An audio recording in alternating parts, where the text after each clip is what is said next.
Il n'y a pas que le dossier du Sahara occidental que le président suit, a indiqué hier le ministre algérien des Affaires étrangères dans des déclarations à la presse. En réponse aux questions des journalistes sur la menace extérieure venue des frontières occidentales du pays, Sabri Boukadoum s'est voulu rassurant. N'ayez pas peur, l'Algérie a une armée et une administration fortes. C'est un État porteur d'une grande histoire de lutte contre le colonialisme. Sabri Boukadoum, le chef de la diplomatie, s'est dit confiant qu'avec le retour de Abdelmajid Tebboune aux commandes, l'Algérie va passer à la vitesse supérieure pour relever tous les défis qui se posent à elle aujourd'hui. Boukadoum a souligné que son pays suit la situation régionale, citant particulièrement l'élection présidentielle au Niger, de même qu'au Sahara occidental, en Mauritanie et en Méditerranée. لا تستحق حضور الرئيس والحمد لله هو رجع للبلد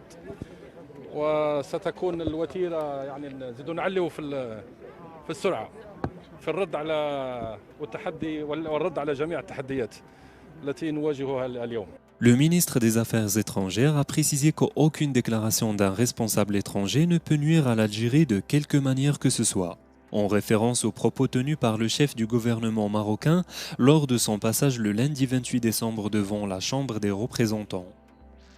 Devant les députés, Saad-Din al-Othmani a notamment pointé la responsabilité du voisin de l'Est dans le conflit du Sahara, affirmant que la résolution 2548 du Conseil de sécurité votée le 30 octobre 2020 a cité à 5 reprises le rôle de l'Algérie. نهائي وذلك على الرغم من عدد من المناورات الخصوم التي حاولت أن تدفع مجلس الأمن يحيد عن هذا النهج وبذلك وضع مجلس الأمن مرة أخرى الجار الجزائر أمام مسؤولياتها وذلك بذكرها 5 مرات في نص القرار مدعوة مرة أخرى إلى أن تظل ملتزمة في مسلسل الموائد المستديرة بروح من الواقعية والتوافق طيلة هذه العملية لضمان نجاحها. Le lendemain de son retour au pays, Abdelmajid Tebboune a reçu le 30 décembre un rapport du général Saïd Chengria, le chef de l'armée, sur la situation interne et les derniers développements dans les pays voisins et au niveau des frontières, selon un communiqué du ministère de la Défense.